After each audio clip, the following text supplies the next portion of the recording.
welcome back, everybody. Now, last week we had some NFL news that we talked about on the podcast with Matt Stafford requesting a trade out of Detroit. And it was a mutually agreed upon deal. I think it makes sense given where the franchise is at, bringing in a new head coach, that you would want to, start that rebuild process a little bit, especially with a roster that frankly needs to be rebuilt really from the ground up. So that trade ended up coming down, blew a lot of people's expectations of what was going to happen because, I was watching a lot of, media pundits say they're going to get, 2 second-round picks for a Matt Stafford. Maybe they get the Patriots 15th overall pick, right? Or I'm sorry, first 15th, yeah. Picking 15th overall in the first round. Maybe they get that. I think the biggest shocker out of all this wasn't necessarily that the Rams traded for him, but the Rams traded the package that they did. I think I was surprised at first glance that the Lions were able to pull the package that they did, receiving not only Jared Goff, but also receiving 2 first-round picks and a 3rd-round pick, right? Before I go any further, I do want to mention that we are joined now by Jared Honda. How you doing today, Jared? I'm doing great. I'm actually in my classroom here. As you see my Rams flag in the background, and I completely love the trade, and I'll get into that later. Awesome. Yeah. So Jared, as you all know, is our resident Los Angeles homer. But also, I have to say, the older Jared has gotten, the more I think realistic he's gotten with his feelings towards it. So it's good to see that setting in, and we're joined by our forever host Kyle as well. Really mixing it up here. Whoa, yeah, we are. I know, right? So Lions received 2 first-round picks, 1 third-round pick, and Jared Goff for Matt Stafford. What is the most interesting thing to me and what this deal signals from the Rams' perspective is that Les Snead and Stan Kroenke 100% believe in Sean McVay, and that Sean McVay does not 100% believe in Jared Goff. That was the biggest signal to me. And from the Lions' perspective, I'm worried because before Matt Stafford got there, they had not a great history, right? It hasn't been a spectacular history with Matt Stafford there, but at least he stabilized that franchise. So, Jared, from the Rams' perspective, you obviously love this deal, but why do you think this is such a home run for the Rams? Well, you also have to remember that with the picks, the Detroit also takes on Goff's contract. The Rams also unloaded Goff's contract, and they'd have to give up so many picks because no one wanted Goff's contract. I mean, 2 years ago, Rams made the mistake of signing him when they didn't need to, because technically this would be his 5th-year option. So he didn't necessarily need that contract. So along with the picks, you got Stafford, plus you unloaded Jared Goff's contract. And then Detroit's either general manager or coach, I can't remember, was the one who recruited the Rams to draft Jared Goff in the first place. I can't remember who exactly is someone in the Detroit's management. I think it has to be the GM because I think the trade info came out before they hired Dan Campbell. So, yeah, he was the lead scout for the Rams when they drafted Jared Goff. So I think Detroit wanted Goff. So people are debating on whether the Rams give up too much. But again, with the contract, I think they had to give up that many picks. I also heard today that I remember that NFL stands for not for long. And the Rams are definitely the team that's always going a home run for the next year. They don't care about the years forward. They're just okay, we're going to do everything we can to win this year. And then when this offseason comes, we'll plan again for the next year. But with that being said, they did open up a lot of cap for 2022. Absolutely. And I think that that's a great point that you made, Jared, because although they still have a lot of dead cap on their salary this year. In fact, I think that even with adding Stafford, they're technically still paying Jared Goff more this year than Matt Stafford. But in the future, they are definitely creating a lot more flexibility with what they can do with that roster.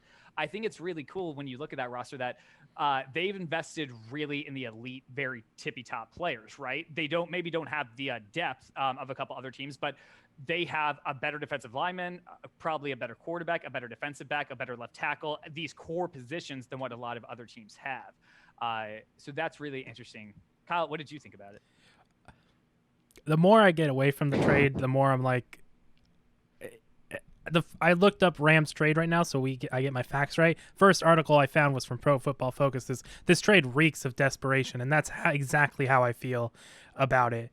I can understand the logic behind it and how you get to this decision. Unloading Goff's contract when you gave him a contract way too early, yeah, that makes sense. They did not need to sign him to that extension when they did, because in his 5th year option, they would have just said, no, we're not gonna keep you this time. We're just gonna let you test free agency. So they definitely they would have learned with Gurley, right? Yeah, you think you would have. Yeah. So I don't know what they definitely are trying to fix a mistake, and that is clear.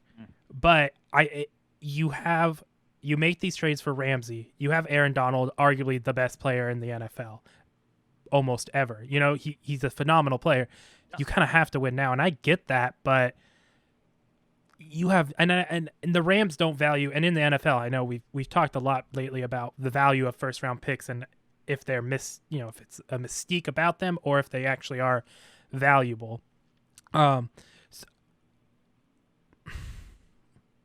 Well, yeah, because I've said that, first round picks oftentimes, I think on paper they look a lot more valuable. If the Rams are making the playoffs and contending for Super Bowls over the next, 4, 5, 6 years, you're drafting late in the first round. So it's not even, like a guaranteed starter at that point, right? So, and the Rams historically have done a much better job at drafting in rounds 2 through 7, along with the Saints and, a couple other franchises. So that has enabled them to do this. It also technically frees up some cap when you're trading those first round picks. They're definitely going all in right now. But I do think that when you look at the elite teams in the NFL, specifically just looking at some of the teams that we have in the Super Bowl between the Chiefs and Bucks, I think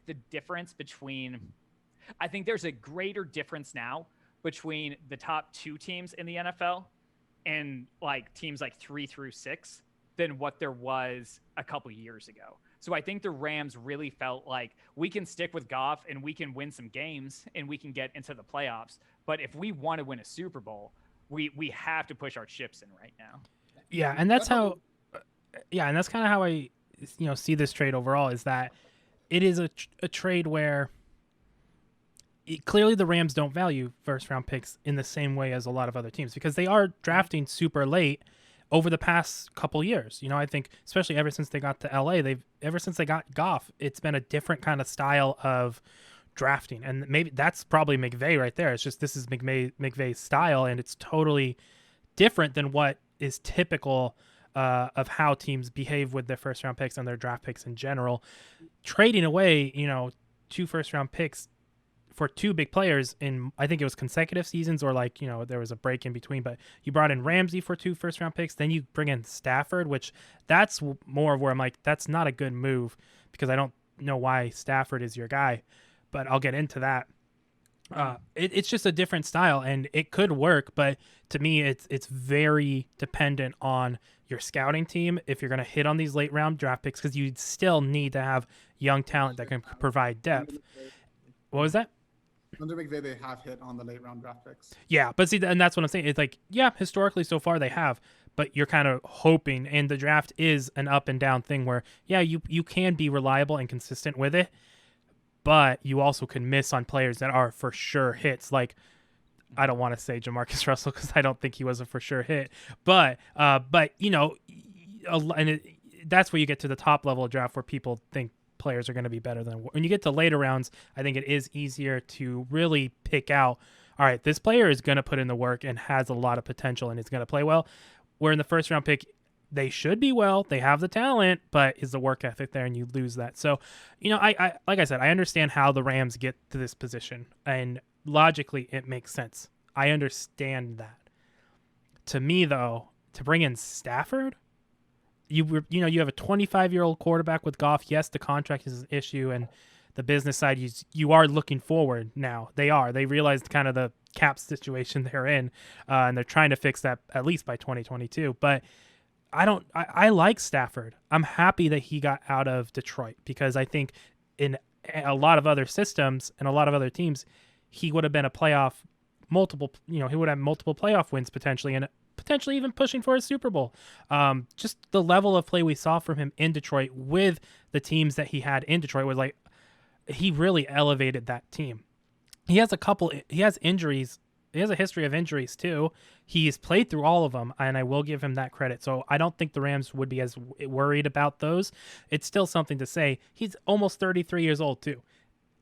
Sure, Tom Brady's 10 years older and he's still playing, but not every person's going to be able to do that. We see Drew Brees on the flip side, similar to Brady, and he has significantly declined. So, long term, is Stafford going to be that guy? Probably not. Will he find success? I think for him, he will be more successful. Is it successful for the Rams? I don't know. And I think in the long run, if you don't get a Super Bowl in the first 2 seasons, this is not a good trade. If you get in the first season, you are amazing. Wow, McVay, you know exactly what you're doing. If you get to the Super Bowl next season with Stafford, congratulations.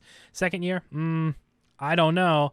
After that, I don't think this trade is a win because you mortgage too much of it on a guy who is unproven in the playoffs. And that's the big thing is Stafford has never been in a playoff situation. He's always been on a team that I don't even think they've played a game in week 17 where they could make the playoffs. I don't know if that's true or not, but he doesn't have a lot of that experience. And to me, I am more confused on why you even make that trade for Stafford when you set the market so high, when you have like 15 to 18 teams potentially moving off of quarterbacks.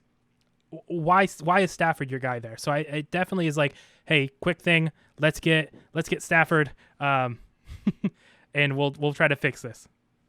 It's not Stafford per se. It's a team that had a good quarterback. Stafford's been a top 10 quarterback, even with the Lions. It's a team that had a good quarterback that also wanted Goff's contract. Not a lot of teams out there are going to trade for Goff's contract, and that's why it was Stafford. Like Watson, would have loved Watson. There's no way Texans would have taken up his contract. No, yeah. Green Bay, I don't think they're moving on from Rodgers, even though there's a lot of rumors out there. I think Rodgers is staying put.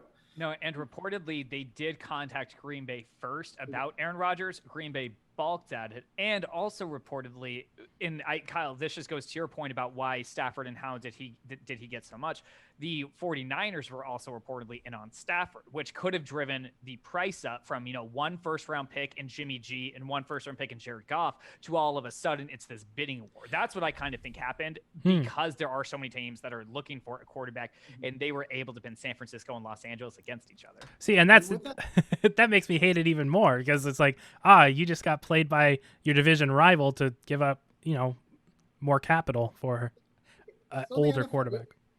We all know the NFL, you need all 11 players, right? But if you have key people in key positions, you could hide mistakes. So having a good quarterback hides a lot of mistakes on your offense. Yep. With that being said, I think Stafford has 4 years good in his prime. He's on contract for 2 more years. I think the Rams could sign him for another 2-year contract. Mm-hmm. On your defense side, you need a good defensive lineman, which we have the best in Aaron Donald. You need a good cover corner, which you have the best in Jalen Ramsey. Both of them are on contract with the Rams till 2025. Mm-hmm. So, I think it's a 4-year window. I know you're saying these 1 year, 2 year, but I think if we have Aaron Donald, Jalen Ramsey, good Matt Stafford, Cam Akers is on his rookie deal as running back. I think he's only going to get better. Yeah. They still have Kupp and Woods on their contracts. I don't know. I think the Rams have a good 2 to 4 years. That's a good point on. Yeah, it's a good point on the contracts of Donald and Ramsey because Ramsey I didn't know for sure. I know Donald is locked in for forever there, unless a team really, really wants him and they're giving up a ton. But that's even going to be after his prime that he'll move on to another team. But right now, yeah, Aaron Donald's your guy, so that makes sense. That's a good point. Also, the thing going for Stafford is that Cam Akers is going to be the best running back. They're going to have the best running game that he's ever had. The only time he's ever had a top 10 defense, they went 11-5 and they made the playoffs, right? When he was still in Detroit. Maybe he's not going to have a Megatron in Los Angeles, but the receiving core of Robert Woods and Cooper Kupp is going to be significantly better than what he had right now. There was somebody on ESPN saying are they that much better than Marvin Jones and whoever else he was throwing, Kenny Galladay? And I'm just yes, they are. That's yes. Not to mention again a top he's going to have a top flight defense, which he has never had before. I do think Stafford is better than a lot of people give him credit for. Again, that franchise in Detroit is one of the worst run historically. That franchise was a laughingstock, going 1-15 all the time, drafting, top 10 picks over and over and over again until Matt Stafford got there and he kind of righted the ship. But I think what you see is even with a quarterback that talented, you're only able to overcorrect so much. Like, they still weren't able to sustain anything there. Now, what I do think, so I agree with you, Jared, that I think that there's a longer window with Stafford there. I do think that they're going to retain him, especially because getting someone to re-up in Los Angeles, I think is easier than getting them to re-up in, Green Bay or Buffalo, right? I mean, you get to play in sunshine in West Coast, right? So I think that if they're able to win a Super Bowl with Stafford, period, I think that you call this trade a success for them.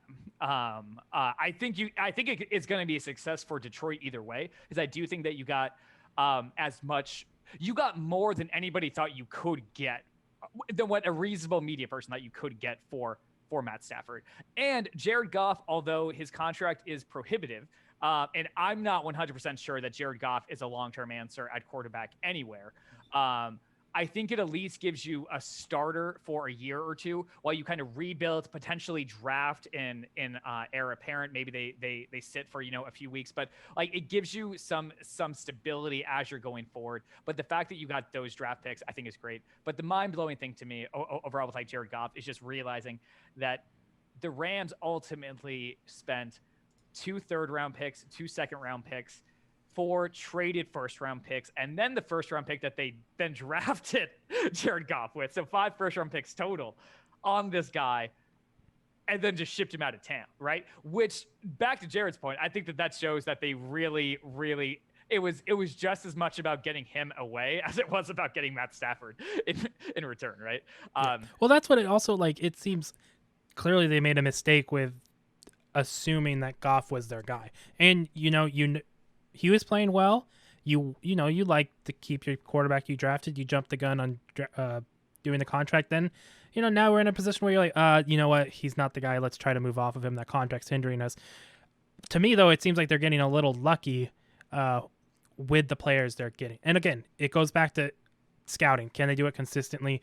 But it seems like most teams who do what the Rams did, commit all those first-round picks and all that, all those resources to a guy that then gets rid of him before he even gets out of a contract, they don't find success long term. It really. Yeah, but I would argue, Kyle, we've never seen a team do it like. Well, that's what I'm saying. That's what I was going to say. First round picks, Mm-hmm. like we've seen teams trade like a first round pick for like Brandon Cooks, right? Yeah.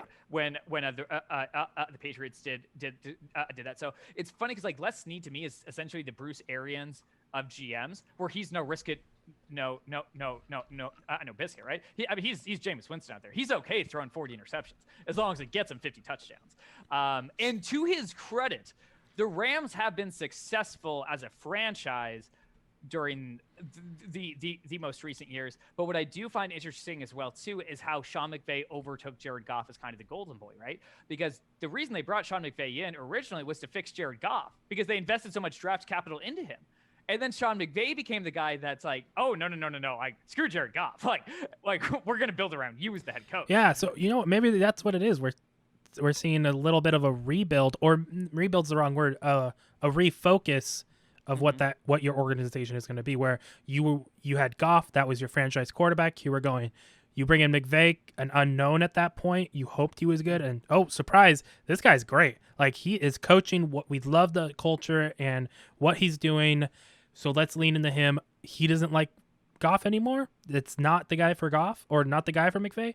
All right, sorry, Goff. We're going to stick with the coach who's probably going to get us more wins than you are. So it makes sense. If you're watching the Rams games, like you're watching their offense, you're like, okay, this is a great offense, but you're seeing the quarterback miss throws. You're seeing the quarterback miss reads. Like the play that the Rams ran with the whole play action, tight end kind of delay release with also crosses down the middle.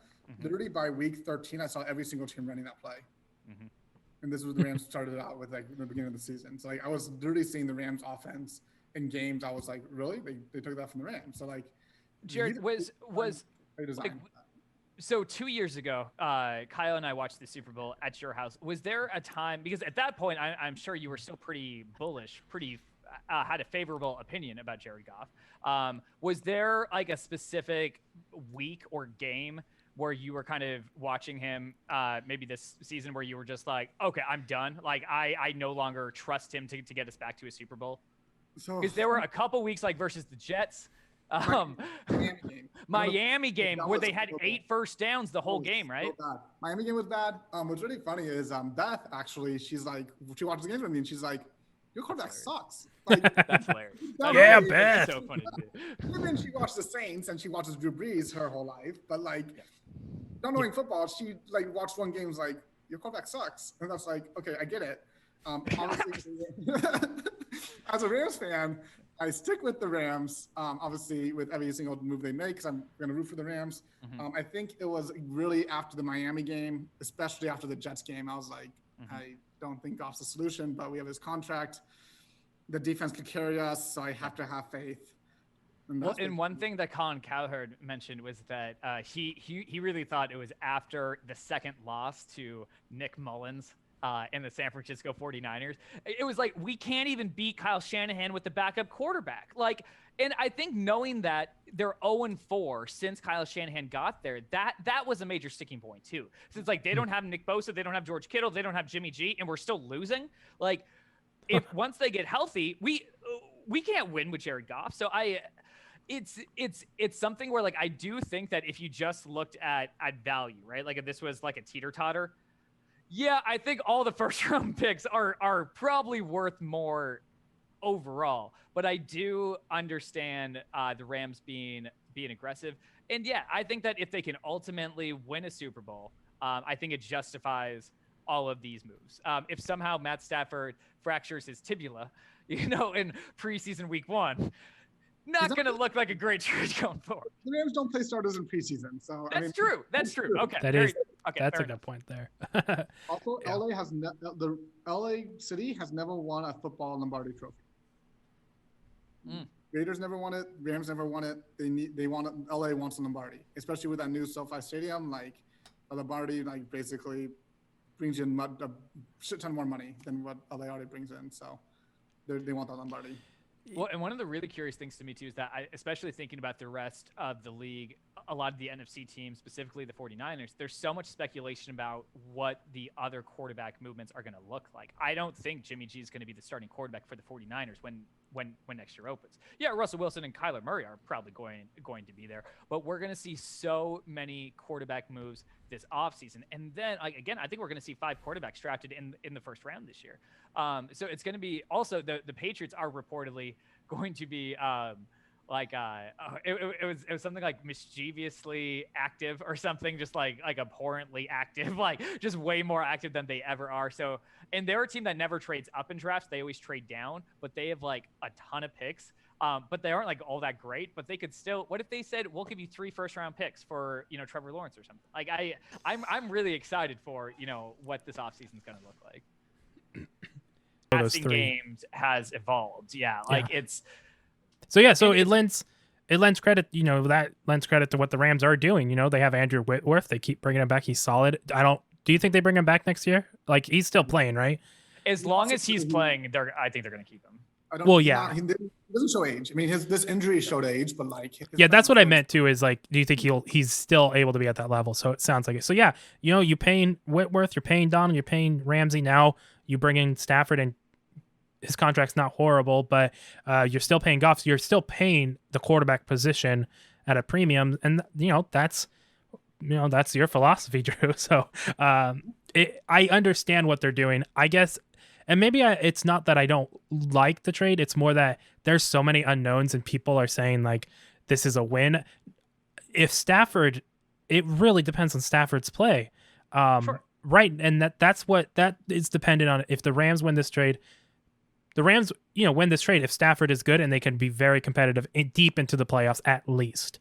If it comes in year 3, okay, it took a while. Unfortunate, but hey, it still works. For the Lions, though, this is a win. you know, and I think that's the biggest difference, right? They're gonna like Lions win as of now, but also we could look at historically the Lions are probably gonna butcher all these draft picks, right? So like, but see, we're very different about where the Lions are right now. We have very different opinions. Yeah, they're not a good team. Like, they're not a good team. I agree that they're not a good team, but they have different ownership. They got rid of their 12-year quarterback that was probably their best player because they realized, hey, we need to kind of start a rebuild. They bring in that coach who I think is a coach that is going to reset the culture and the attitude of the organization going forward. It's not for, if he finds success there and he leads into the playoffs, amazing. Love that. I don't think he will, but I think he does similar. And we mentioned this, we're going to mention it at some point in the podcast. I think it's actually later. Anyways, I'll cut this part. It's similar to what Jack Del Rio did to the Raiders. You know, he came in, reset the culture. They found some success. They had some issues. Then they bring in Gruden, and it's a totally different feel for that team. That's what I think the Lions need, and that's why I think this move is going to be a success overall because they now have a couple of draft picks. They have a lot of options. The Lions have shown that they're kind of changing things up a little bit, and I hope they keep going that way. You and I view that very, very differently, though. I don't think they're changing anything. Just because they went from the mother to a daughter, that's not a change in like ownership to me. Maybe it is, but if we're saying the Rams has to wait to be seen, then that change of ownership needs to be seen until they do anything differently. Fair enough. Hiring Dan Campbell is not doing anything differently. To me, it's the same old Lions. They're doing all the same stuff.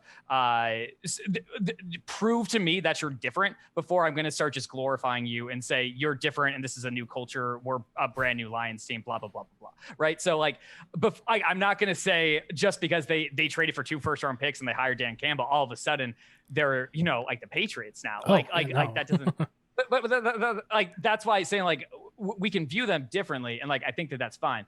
But ultimately, like, I still think that they got a ton of value. Let's play the Lions this year, so that'll be fun. Oh, yeah. The Rams play the Lions this year, so that'll be fun. Lions going to win. No. I don't know. Aaron Donald's going to probably sack Jared Goff 5 times. Oh, that's going to be rough. Yeah. I mean, I think overall, I think it's definitely like with all trades, you got to wait and see. On paper for me, why do you though, think like if they win with Stafford in year 3, why is that not a success still? That's the thing I don't understand, because like why does it have to be year 1 or 2? The way I view it, and it kind of changed now that I understand the Ramsey and Donald contracts. The way I saw it was that you're probably going to lose some of these key pieces over the course of the years, and if you're not, and historically, yes, they've hit on the draft picks, but also they could also not hit on the draft picks. Yeah, you have a good scouting team, and they have been, but not every pick is great. You know, some players. But I'm not understanding how that's relating to, like, if they won in year 4 of Stafford, why that doesn't justify this trade. Does that make sense? Yes. I think it's the Rams win Super Bowl with Stafford that justifies the trade. That's just my view. The Rams win Super Bowl with Stafford as their quarterback. Yeah. And we don't need to keep this part in, Kyle. I was just trying to like understand your point of view, because I agree with Jared that like, I think I misspoke slightly. Take them to a Super Bowl at any time in his career, I think that it justifies this. Here's what I meant by that. It's you win, you get deep into the playoffs year 1 and 2. You get a Super Bowl year 1 and 2. Clearly you win. Year 3 and 4, it starts getting a little murkier. I'm not saying that it's not a win, and that's kind of what I meant. It's more like, all right, you're being successful, but what about long term? And I guess that's my opinion, is more like, okay, what are we doing to build long term? And then Jared, even, you said this at the beginning too. Like Rams they're not looking. They're looking to win now. And hey, they found some success they got to a Super Bowl. They've been in the playoffs, so they're finding success with it. We're going to see. It's a new way, so we're going to see if the longevity of it can last, of doing the things they're doing. Well, and so far, I'm just looking at some of the teams doing the opposite. Like, Raiders traded Khalil Mack and Amari Cooper. They're barely 500, if that, right? I'm trying to think of other teams. Yeah, but they're off. But they drafted offensive pieces outside of Jonathan Abram, who was injured his rookie year. And their defense is the issue right now. I'm not worried about the offense with the Raiders. It's all defense. Not the point, though. The point is The point is they traded a guy for a bunch of draft picks. Oh, we got all these first round picks. We're going to be so good. Nothing happened. Yeah, but okay. So then it comes to, all right, so then is the Rams trade a win if the offense or if the defense is really good, but the offense with Stafford is just okay and they still make the playoffs, but the offense is nowhere near what it was? Like, is that a win then? Because that's what we're kind of saying then with the Raiders. Like the offense, I think with Josh Jacobs and I think Ruggs was the other pick out of it. I could be wrong with that. Or was it Abram? Anyways, I think Abram was the other one. So Josh Jacobs, your offense is contingent on Josh Jacobs being able to run the ball. If he runs the ball well, that's a successful offense. We saw it this season. They had a good offense. Their defense was the issue. So is the trade bad? Did they lose the trade because their defense is the issue? And then, but see, I like this is apples and like oranges because if Stafford doesn't play well in Los Angeles, but they still win a Super Bowl, no Rams fan is going to be upset about that. Oh, right? Well, yeah. Well, so that's the point, though. Like, that's what the end result is what matters. Jared Goff lost more games than he won the games. Like the Rams defense, we should have won the division this year with the Rams defense. Literally, the Jets game in Miami was because of Jared Goff. Yeah, those two losses, and probably one of the San Francisco games at least was because of Jared Goff. So if the defense plays the way it does, Stafford doesn't have to be MVP as long as he doesn't lose us games. They'll be fine. I think I read a stat somewhere that Stafford has the most fourth quarter game-winning drives in like the past 5 years or something. I know he had the one against Atlanta this year. That was funny. I don't know if he has the top, but he does have a lot. Because Carr has had a lot too since he's entered the league. He's up there too. So I know he might have the most since Stafford entered the league. But I know it gets murkier with some other. I can't think of another quarterback who's up there, but there's like 3 quarterbacks: Carr, Stafford, and one other who have a ton of fourth quarter comebacks. But it just depends on where you start measuring their fourth quarter comebacks.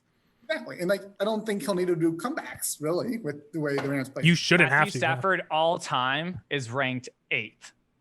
Okay, that's including everybody in NFL history. That's crazy. That is crazy. So that kind of quarterback, the Rams are historically good at scoring on their first drive. The defense is really very historically. I mean, the last year the Rams have been good. Mm-hmm.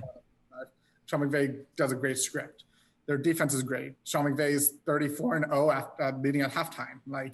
Those stats are still there with Sean McVay. So, and I think Matt Stafford is just going to help that because he's not going to throw away games. Yeah. Hopefully that's the reason why they've lost games is because of Goff and the offense not being able to. And that's what it looks like. Like I said, I want Stafford to do well there just because he's been in Detroit for so long. He's been solid for that organization. They just never found success. And he's one of those quarterbacks like, oh man, if you were on a different team, you would probably be very successful. So I hope he does find it in Los Angeles, honestly, at the end of the day. I'm just interested to see in the first game when he has a lead and what happens. Because I'm just watching Stafford when he's coming from behind, not when he has a lead. I'm interested to see what they use his arm for, what they use the running game for. Also interested to see how Stafford plays with a good running game and actually can utilize a play action pass with his deep arm. Yeah, so, this full offseason, especially outside of now, where NFL is done with COVID. They didn't really do a lot this year, but by the time we get to offseason, they're probably going to have full OTAs and anything. It sounds like some teams are going to be doing more. I disagree. But oh, interesting. Fine. Well, I remember reading an article that said that a lot of teams kind of liked over the Zoom call for certain activities like OTAs and just meetings or it's rookie camps. That kind of makes sense to me. And then eventually getting on the field, I still think they will be practicing with the full team like they have in years past this season. I think the NFL is going to kind of push that unless things get worse. But I kind of forgot the point I was making with bringing that up. Because I think they're going to have a more complete offseason, this definitely helps. That helps Stafford get on the same page as that whole team. Mm-hmm. Yeah. I don't know. I think the Rams do a great job with resting their players. I don't think they do. I think they do maybe one full contact practice a week, if that. Mm-hmm. So I think the Rams are going to probably stick to the same style as COVID. Obviously not the social distance, but probably the way they hit and all that, those kind of things. I think they believe more mental reps than anything. That's actually like a really good point too, though, Jared. Like, because this is like one of the biggest issues in like college football. It's because like 90% of the injuries happen in practice. And if that's the case, should college football players be practicing the same way that they are now and as often? I mean, that's a discussion. I'm not saying anything here. I'm just saying like that discussion is going to start to happen, especially when you consider like I don't think that there is such thing as a student athlete in Division I football, right? I think there are student athletes that exist, but not at Alabama, not at certain institutions where, and that's why like I would rather them just go and just call it minor league football. I mean, or like something, because that's all it really is now. You know, I mean, that's all college is. College is to prepare you for your future. And so why isn't a football career a future? Why isn't the sports a future? So why can't college? Well, that's the thing. I think you should be able to major in something like, football, and no one's going to hire you necessarily with like a football major, but at least you're studying that. You're perfecting your craft. And this is totally this is a different conversation, but like how dope of a major would that be to major in football, but you're also taking like business classes, money management classes as part of that. So that's a totally different conversation, but that's a really cool way of doing it. And college players should get paid. Yes, college players should get paid for their likeness. I don't like. That's my biggest thing. I'm not necessarily saying they should be paid for like a game check, but I think that their conditions need to be better. Like that story where they could have a bagel, but they couldn't get cream cheese with it. Like stuff like that's freaking insane. But also I totally agree, Jared, their likeness, both in video games, and it's stupid to me. Why can't I sell my autograph? If someone is willing to pay me $50 for my autograph, why can't I sell that? That's a dumb rule to me. And if that is the rule, and if I'm a college athlete, then I'm not doing anything. I'm not doing any photo shoots, right? Like, yeah. Also, although you do want to, because that's how you get your name. Get rid of the whole like rules of like, oh, boosters can't pay for athletes to do things. Like that's just a bunch of crap. Like that's part of the incentive of going to that college. Get out of here. Yeah. That's one of the big things too. Like I think that's why I have a harder time liking college sports, is because not only is there a huge roster disparity, right, between Alabama and Alabama Tech, right? Like there's not a salary cap or something to keep a competitive balance. And then beyond that, like watching like a March Madness, it's like, oh yeah, that team has a bunch of boosters and they pay for a bunch of hookers for their team, and that team doesn't. And it's pretty obvious which one gets the money, right? So that's a weird thing. Yeah. All right. Well, that's that. Rams, I'm excited to see what happens with Stafford. I'm excited to see what happens with Detroit. It's a big trade, and this definitely set the market for all the quarterbacks most likely on the move this offseason, unless we're totally wrong and everyone else is wrong and no quarterbacks move. But we're gonna see a lot. So, yeah, we'll be right back.